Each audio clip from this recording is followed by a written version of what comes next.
Shalom, kembali kita berjumpa. Pada saat ini saya coba berbagi dengan satu ayat di dalam Yohanes 11 ayat 35. Ayat ini berbunyi begini, maka menangislah Yesus. Saya yakin saudara pasti tahu ini peristiwa pada waktu mendapatkan berita bahwa Lazarus akhirnya meninggal. Dan pada waktu ayat ini tertulis di situ, kita melihat bahwa banyak orang mulai menafsirkan tentang hal-hal yang membuat kenapa Yesus menangisi akan berita ini. Tentunya ya sesuai dengan apa yang ada dalam hati dan pikiran daripada masing-masing yang pada saat itu tentunya mendengar akan hal ini. Nah, tercatat dalam Alkitab ada ayat yang berbicara begini. Begitu besarnya kasihnya Tuhan Yesus kepada Lazarus. Memang tafsiran-tafsiran itu akan menggelitik ya hati daripada yang membaca ayat ini dan mencoba mengungkapkan isi hatinya Yesus, tentunya seperti apa yang ada di dalam pikiran mereka yang ada pada pribadi daripada Tuhan Yesus Kristus. Pagi ini saya juga ingin berbagi tentang menangis, di mana setiap orang menangis pasti akan ada air mata yang mengalir di situ. Kalau menangis tanpa air mata rasanya kayak enggak relevan itu untuk diungkapkan.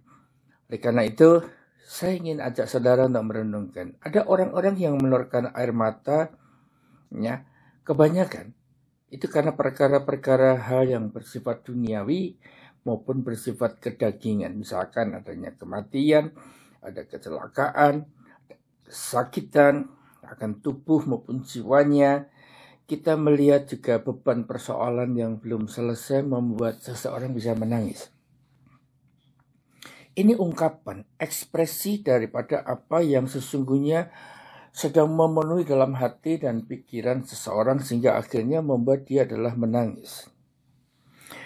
Tetapi hari ini saya ingin sampaikan kepada saudara, bagi orang percaya, bagi orang yang hidupnya ditebus dan dibayar lunas oleh Yesus, sebagai orang yang dalam kehidupannya ingin untuk memprioritaskan Tuhan, menunjukkan kasih sayangnya, cintanya, dan juga keinginannya untuk memprioritaskan Tuhan dalam hidupnya. Saya ingin mengupas tentang hal yang berbeda.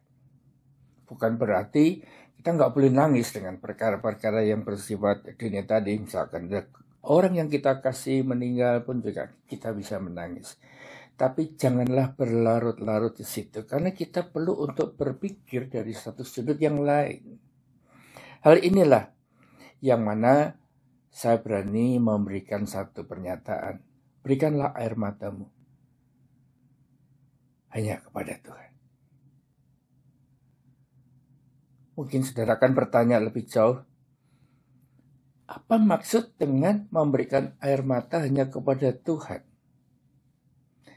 Saya ingin bagikan kepada saudara.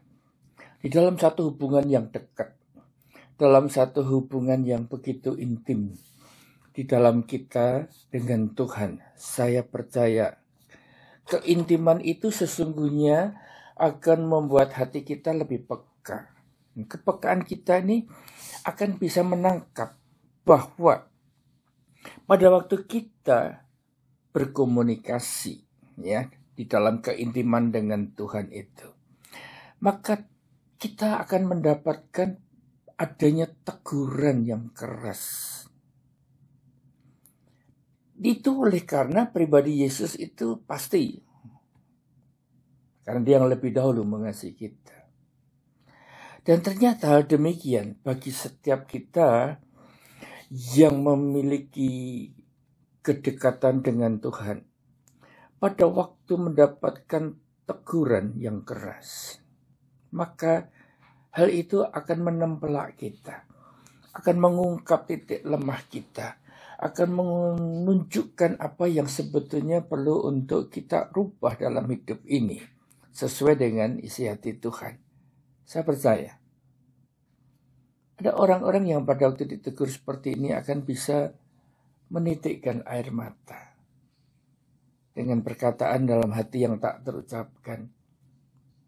Iya, aku salah. Saudara, kondisi ini bisa terjadi dalam kehidupan kita pada waktu saya membaca Petrus pada waktu mendapatkan pernyataan daripada Tuhan Yesus, gembalakanlah domba-dombaku. Setelah dia ditanya 3 kali, apakah engkau mengasihi aku? Maka disitulah kita melihat sekali lagi Petrus menangis. Dan tafsiran begitu banyak. Kembali lagi saya kata, teguran yang keras sesungguhnya akan bisa juga membuat kita jadi menitikkan air mata. Hal yang kedua adalah bisa itu berupa pernyataan kasih sayang. Pernyataan dari siapa? Dari Tuhan. Kenapa? Kita dekat sama Tuhan. Dan inilah yang bisa akan membuat air mata kita ini mengalir. Kenapa? Kita menemukan betapa luar biasa ya cinta kasihnya, ya kesabarannya, pengertiannya tentang diri kita. Satu pribadi yang memang memiliki satu kondisi yang terus-menerus dari hari ke hari disempurnakan sampai kita menjadi serupa dengan Yesus. Dan biarlah air mata kita boleh mengalir di situ. Karena saya yakin pada waktu air mata itu mengalir di dalam hubungan yang intim dengan Tuhan, maka semua pernyataannya, kasihnya, perhatian, pengertian, teguran, apa yang dia sampaikan kepada kita, itu sesungguhnya akan mengubah hidup kita. Membuat kita semakin intim, semakin berkenan, semakin melekat kepada Tuhan. Dan sesungguhnya, mungkin statement saya yang terakhir ini akan menimbulkan banyak tafsir juga bagi yang mendengar. Saya ini tipe orang yang sebetulnya nggak suka menangis. Dari awal saya nggak suka. Istri saya pada waktu dijamah Tuhan dan kemudian kalau berdoa nangis pun saya marah. Keadaan inilah yang mana saya alami. Begitu Tuhan tuh mulai jamah. Tuhan tuh mulai buka perkara-perkara yang sesungguhnya menunjukkan besar kasih sayang dan cintanya kepada saya. Bahkan di tengah suasana resmi dalam ibadah pun saya bisa nggak tahan. Air mata saya bisa mengalir. Pada saat dimana saya naikkan pujian dan itu menyatu dalam hati saya pun juga nggak tahan.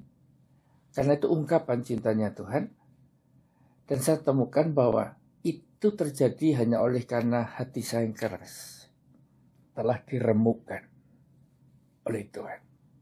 Itu awal daripada air mata yang saya katakan tadi. Berikanlah itu hanya untuk Tuhan. Tuhan Yesus memberkati.